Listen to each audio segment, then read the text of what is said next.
Il y a quelque chose que beaucoup de gens ne comprennent pas à propos des arts martiaux. Le but n'est pas le combat, mais la construction de soi. Miyamoto Musashi disait « Le but ultime des arts martiaux est de ne pas avoir à les utiliser ». Et pour moi, cette phrase résume tout. Atteindre un niveau de confiance tel, dans ta tête, dans ton corps, dans ta capacité à te gérer, que la peur disparaît, et avec elle, le besoin d'attaquer. Aujourd'hui, je vais te raconter comment un gamin qui se faisait tabasser en primaire est devenu quelqu'un qui aujourd'hui refuse de plier. Quelqu'un qui sait encaisser la douleur, quelqu'un qui se relève toujours. Et surtout, je vais te montrer ce que les arts martiaux peuvent faire pour toi. Parce que ce n'est pas juste du sport, c'est une philosophie de vie. Reste jusqu'au bout, j'ai de lourdes vérités à te partager. J'ai commencé le judo à 8 ans. Pas par passion, pas par discipline. J'ai commencé parce que j'étais un gamin faible et qui avait besoin d'apprendre à se défendre. En primaire, il y avait ce mec qui me harcelait. Coups, humiliation, frappe dans les couilles. Et moi, je baissais la tête. Je fermais ma gueule. J'encaissais. Tu connais cette peur-là? Celle qui te paralyse? Celle qui te fait rentrer chez toi en te serrant les poings et en te disant demain, je vais l'écraser, je vais pas me laisser faire. Et le lendemain, tu te refais écraser. C'est exactement ce qui m'arrivait. Et cette expérience, elle te forge de deux manières. Soit elle te détruit, elle t'enferme dans un rôle de victime pour le reste de ta vie. Soit elle devient le carburant, le déclic, la raison pour ne pas rester faible. Moi, j'ai choisi mon chemin. J'ai choisi le judo presque par hasard. Il y avait un dojo à côté de mon école. Ma copine de l'époque en faisait. J'étais nul au foot. Le choix a été vite répandu. Le choix a été vite fait. Mais ce que je ne savais pas, c'est que ce choix allait absolument tout changer. Le judo m'a donné les bases, la structure, le respect, la rigueur. Mais surtout, il m'a donné quelque chose à construire. À 13 ans, j'ai découvert le jiu-jitsu brésilien, grâce à mon père. Et là, tout a basculé. Parce que le JJB, ce n'est pas juste un art martial. C'est un jeu d'échecs violent. C'est résoudre des problèmes sous pression. C'est accepter d'être dominé pour apprendre à dominer. Et au début, comme tout le monde, je voulais juste apprendre pour gagner, être plus fort, ne plus subir. Mais avec le temps, tu comprends que cette motivation, même si elle reste présente, toujours, bien évidemment, n'est qu'un moyen, pas une fin. Ce qui compte vraiment, c'est ce que tu deviens durant le processus. Le jour où j'ai arrêté d'avoir peur. Tu te souviens la dernière fois que tu as baissé les yeux face à quelqu'un qui te testait? Les arts martiaux m'ont appris un truc, la peur disparaît quand tu sais ce dont tu es capable. Je vais te montrer comment construire une confiance indestructible, même si tu pars de zéro. Dans 2 minutes, tu vas comprendre pourquoi la vraie force n'a absolument rien à voir avec les muscles. La première chose que les arts martiaux m'ont donné, c'est la confiance. Mais attention, pas la confiance arrogante du mec qui parle fort en soirée. Pas celle qui a besoin de se prouver. La confiance calme. Celle qui vient du fait que tu sais exactement ce que tu as déjà traversé. La fatigue, la douleur, le stress, la peur. Et surtout, que tu t'es relevé à chaque fois. L'épreuve forge la confiance. Tu connais Guts dans Berserk? Ce mec encaisse des coups qui tueraient absolument n'importe qui. Il continue, encore et encore. Pas parce qu'il est invincible, mais parce qu'il refuse d'abandonner. C'est exactement ce que tu vis dans un dojo. Je me souviens d'un sparring partner beaucoup plus vieux, beaucoup plus gradé, beaucoup plus fort que moi. Les combats contre lui, c'était la guerre. Je me faisais démonter. Boîte de l'espace, souffle coupé, douleur partout. Alors entre parenthèses, boîte de l'espace, en gros c'est des grandes chutes, des grandes projections et quand tu arrives à plat dos au sol d'une façon très violente, c'était un hippon magnifique en jargon du judo. Mais à chaque fois, je retournais au combat. Encore, encore et encore. Même si je perdais, même si je me faisais dominer, j'avais le sentiment de me dépasser. Et tu sais ce qui s'est passé avec le temps? Je suis devenu plus fort, vraiment plus fort. Pas juste physiquement, mais surtout mentalement. Parce que combattre quelqu'un d'autre devenait presque plus simple, beaucoup moins impressionnant, beaucoup plus faisable. J'avais déjà traversé pire, j'avais déjà survécu. Et ça change tout dans ta vie. Plus tard au collège, quand quelqu'un venait me chercher, je ne baissais plus les yeux. Je faisais face. Et toute cette peur que je m'étais construite dans la tête, nourrie par les films, les et si, s'est envolée dès que j'ai prouvé que je savais me défendre et vaincre. Le truc le plus fou, c'est que certains de ces mecs venaient me voir après pour se réconcilier et même devenir potes. Parce que le respect ne se demande pas, il se gagne. Alors si tu veux construire de la vraie confiance, pas celle des livres de développement perso avant un rôle, voilà ce que tu fais. Trouve une pratique qui t'oblige à te prouver par l'action que tu es capable. Pas une motivation externe, une pratique qui te met face à tes limites. Qui te force à avancer malgré la difficulté. Arts martiaux, course à pied, musculation, boxe, peu importe. Mais trouve un truc où tu ne peux pas tricher. Parce que c'est comme ça, et seulement comme ça, que la vraie confiance se construit. Pourquoi les mecs forts sont souvent les plus humbles? Tu as déjà été bon à quelque chose pour te faire humilier 10 secondes après? Le combat ne ment jamais, et c'est exactement ce qui te manque dans ta vie. Je vais te montrer comment l'humilité peut te rendre plus fort que n'importe quel ego.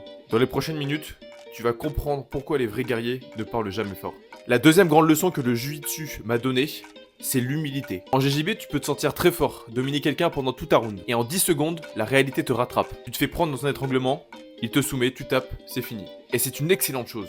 Prenons Thorfinn dans Vinland Saga. Au début, il est juste un gamin rempli de rage et de haine. Il veut tuer Askeladd, c'est tout ce qui compte. Mais il perd, encore et encore, jusqu'au jour où le bourreau de son père décède. Et c'est en perdant cette possibilité d'arriver à sa fin qu'il commence à comprendre quelque chose. La vengeance, ce n'est que de l'ego. Ça ne te fait pas avancer. Et c'est pareil sur le tatami. Quand j'étais plus jeune, je pensais que la force physique faisait absolument toute la différence. Et j'ai appris à mes défends que c'était faux. La force compte, bien sûr, mais elle ne fait pas tout. La technique, le timing, la gestion de l'énergie, l'explosivité et la stratégie, ce sont des facteurs tout aussi déterminants. Et dès que tu comprends ça, tu réalises un truc crucial. Tu dois élargir ton prisme de perception, sortir de tes œillères, de tes croyances, rester en posture d'apprentissage permanent. Georges Saint-Pierre, un des meilleurs combattants de l'histoire du MMA, dit un truc génial. La meilleure façon de progresser, c'est de rester une éternelle ceinture blanche dans sa tête. Qu'est-ce que ça veut dire? Ça veut dire que peu importe ton niveau, tu peux apprendre de tout le monde. Du débutant qui pose une question naïve, à la black belt qui te corrige sur un détail. Avec cet état d'esprit, tu progresses infiniment plus vite. Parce que ton ego ne bloque plus l'information. Et plus tu progresses, plus tu respectes les autres. Même ceux qui débutent. Parce que tu connais le chemin. Et tu sais d'où ils partent. Tu te souviens de ta première fois sur le tatami. De cette sensation d'être complètement perdu, de ne rien comprendre. Et ça crée de l'empathie. L'ego n'est pas mauvais en soi. Il est même nécessaire pour avancer, pour vouloir gagner. Mais ce qui compte, c'est de le maîtriser, de ne pas te laisser diriger par lui. Parce que dès que l'ego prend le contrôle, tu stagnes. Tu refuses d'apprendre, tu refuses de perdre. Et celui qui refuse de perdre ne gagne jamais vraiment. La discipline que personne ne veut entendre. Combien de fois tu t'es dit « demain je commence » et t'as rien fait? Il y a une différence fondamentale entre la motivation et la discipline. Je vais te montrer laquelle. Tu vas découvrir comment construire une version de toi qui tient parole, même quand tu n'as pas envie. Dans les prochaines minutes, tu vas comprendre pourquoi la discipline bat le talent à chaque fois. Et donc la troisième grande puissance que les arts martiaux m'ont apporté, c'est bien la discipline. Et c'est bien cette discipline qui te construit une identité solide. Quand tu t'entraînes sérieusement, tu construis une version de toi qui tient parole. Tu te dis, aujourd'hui je m'entraîne. Et tu le fais. Même quand tu n'as pas envie. Même quand tu es crevé. Même quand Netflix te supplie de rester. Et ça construit un homme. Alors je ne dis pas avoir tout accompli et tout réussi dans ma vie, loin de là. J'ai encore énormément de choses à apprendre et énormément de choses à travailler. Je suis bourré de défauts. Mais j'essaye de prendre un maximum d'informations et de compétences pour devenir la meilleure version de moi-même. Ça construit un homme, pas au sens dur ou froid, mais au sens des valeurs. Maîtrise de soi, stabilité, responsabilité. Il y a un truc très particulier quand tu ressors après l'effort, quand tu sors de l'entraînement le soir après une journée difficile et que tu n'avais absolument aucune envie d'y aller et que tu te dis simplement, ça y est, le taf est fait. Hashtag Bazinga. Ce sentiment de plénitude est difficile à décrire, mais il vaut largement toutes les distractions immédiates que tu peux avoir et gagner dans le confort. Dans Frieren, l'elfe immortelle qui continue de s'entraîner tout le temps, durant des décennies, des siècles, pas parce qu'elle en a besoin, elle est déjà ultra puissante, mais parce que la maîtrise est un chemin sans fin. Et c'est exactement ça, la discipline. Aujourd'hui, on vit dans une société qui pousse constamment vers la facilité. La distraction, les récompenses rapides, scroll, masturbation, malbouffe, Netflix, la dopamine instantanée. Mais ces choses-là ne construisent absolument rien. Elles affaiblissent ta discipline, ton attention et ton identité. Revenir à des pratiques simples, exigeantes, ancrées dans le réel, c'est une forme de résistance. Revenir aux bases. Pour moi, le judo et le jiu-jitsu incarnent parfaitement ça. Le judo m'a appris le cadre, le respect, la structure. Le jiu-jitsu brésilien m'a appris l'adaptation, la capacité à résoudre des problèmes en temps réel. Et surtout, à rester calme sous pression. Ces deux disciplines m'ont donné une colonne vertébrale, un socle solide. Et c'est ce socle qui me permet de naviguer dans la vie, peu importe ce qui arrive. Comment tout ça change ta vie réelle. Tout ce que je t'ai énoncé, ce n'est pas juste pour le tatami. Ça se répercute absolument dans tous les aspects de ta vie. Dans les prochaines secondes, je vais te montrer comment. Au final, tout se répercute dans tous les aspects de ta vie. Tu gères mieux le stress, parce que tu sais ce que c'est de gérer la pression physique. Tu sais rester calme sous le feu. Tu acceptes mieux la critique, parce que sur le tapis, tu te fais tout le temps corriger. Et tu apprends à dire merci, à exprimer de la gratitude. Tu te relèves plus vite après un échec. Ce n'est qu'une marche supplémentaire pour avancer vers ce que tu souhaites devenir, parce que tu t'es fait soumettre des centaines de fois, et à chaque fois, tu t'es relevé. Et tu deviens finalement plus patient. Dans One Piece, Luffy ne se compare jamais vraiment aux autres. Il se bat pour devenir la meilleure version de lui-même, pour réaliser son rêve. Et c'est exactement l'état d'esprit que tu dois adopter. Arrête de te comparer aux autres, compare-toi à toi-même, à la personne que tu étais hier. Cherche à devenir ne serait-ce que 1% meilleur que la veille. Et c'est ça, la vraie puissance. Nous sommes là pour évoluer.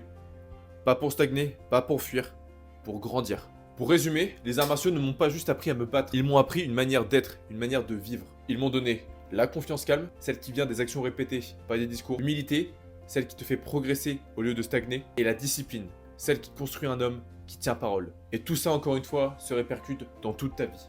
Relationnel, pro, mental, tout. Maintenant, j'ai une question pour toi. Si tu pratiques des arts martiaux, dis-moi en commentaire ce que ça t'a apporté. Quelle transformation tu as vécue, je voudrais savoir. Si tu hésites à te lancer, pose tes questions, je répondrai à chacune d'entre elles. Et si vous êtes chaud pour que je fasse d'autres vidéos sur ces sujets, philosophie, développement personnel, mindset, discipline, abonne-toi et dis-le moi en commentaire. Parce qu'au final, tout ce qui compte, c'est qui tu deviens dans le processus. Pas les victoires, pas les ceintures, pas les likes. Qui est-ce que tu deviens? Allez, tchuss!